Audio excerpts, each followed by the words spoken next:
Bem-vindo ao Porque Sim Não É Resposta com o psicólogo Eduardo Sá. Hoje vamos falar de conflito de gerações.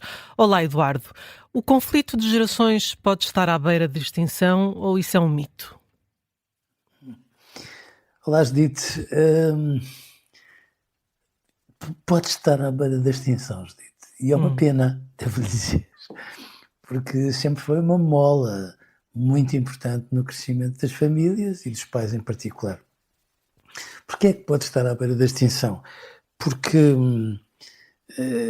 de uma forma que nem sempre é completamente leal, não é completamente verdadeira, por outras palavras, os pais tentam adaptar-se a todas as tendências do momento num filho e às vezes chocam um pouco de frente, trocando argumentos, assumindo conflitos, às vezes, enfim, acalorados, mas no fundo acabam por fazer pouco movimento no sentido de os interpelar, de os corrigir, ou de lhes dar toda a razão, quando é o caso.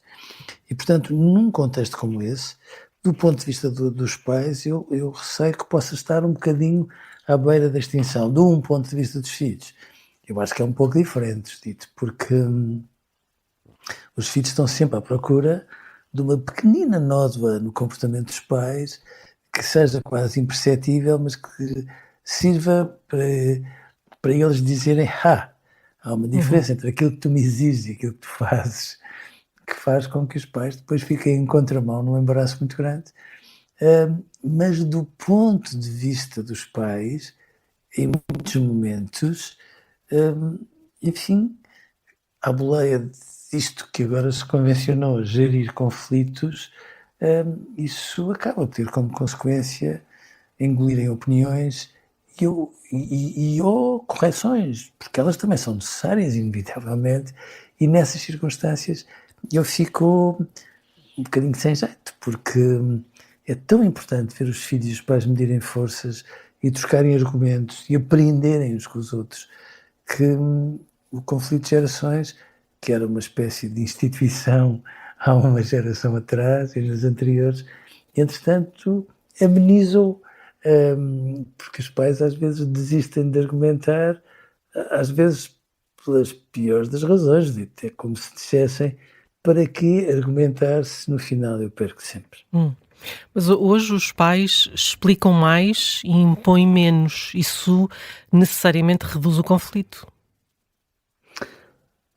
Reduz de certa forma. Eu não tenho nada contra as explicações, desde que não sejam um movimento quase obsessivo, quase como se cada explicação fosse feita para que merecesse a concordância explícita de um filho, porque nessas circunstâncias eu acho que não é muito razoável, por uma razão única, é porque aquilo que de repente é uma explicação, de repente torna-se numa espécie de pedido de autorização, numa certa validação indispensável, e isso não me parece razoável.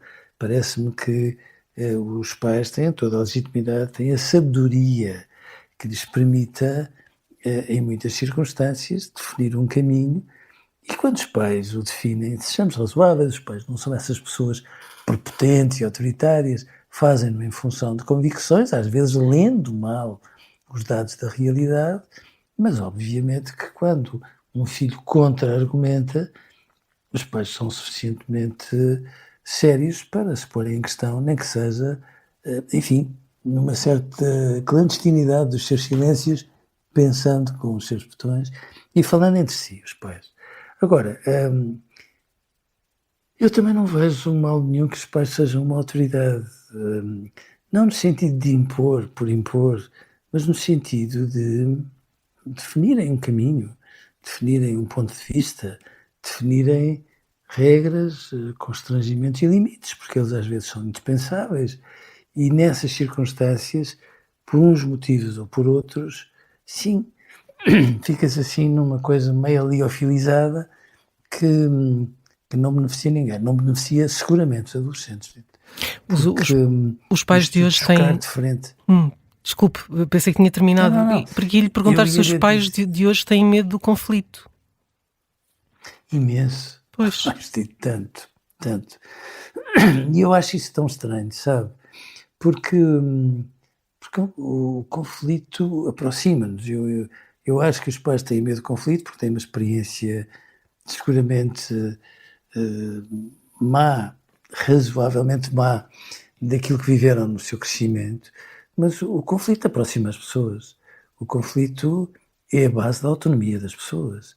Nós só nos autonomizamos em presença de alguém, quando somos capazes de assumir um não, independentemente daquela pessoa a que nós dizemos não merecer todos os nossos sims. E, portanto, sem este tipo de coisas, não se promove a autonomia. Antes, pelo contrário, promove-se todo um estar que infantiliza os adolescentes quando devia ser obrigatório ajudá-los a crescer. A obediência deixou de ser um campo de batalha?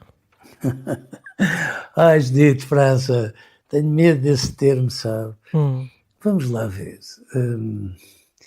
A obediência sempre se prestou a muitos mal-entendidos e, portanto, não se trata de querer, eh, enfim, educar as crianças para que elas mal respirem ou se ponham em sentido quando estão com os pais ou não tenham vontade ou opinião próprias. Era o que faltava. Agora, presume-se que quando a mãe e o pai definem regras, que volto a dizer, serão seguramente de bom senso, esperam que de alguma forma os filhos as levem à prática. E verdade seja, se os filhos achassem que aquilo que os pais estão a sugerir, ou a pedir, ou às vezes a exigir, fosse tão absurdo assim, mas claro que os filhos reagiriam e de uma forma veemente. Os filhos têm a intuição que os pais estão a fazer o trabalho deles, dão-lhes esse crédito, até porque os amam e, obviamente, porque reconhecem neles a sabedoria que, em muitas circunstâncias, por mais que eles barafustem e digam que não, lhes reconhecem. Portanto, nessas circunstâncias, sem dúvida nenhuma. Mas sim, eu acho que às vezes se criou esta ideia que vigora, e mal, Judite, mesmo mal, de que autoridade e autoritarismo é a mesma coisa. E não tem nada a ver.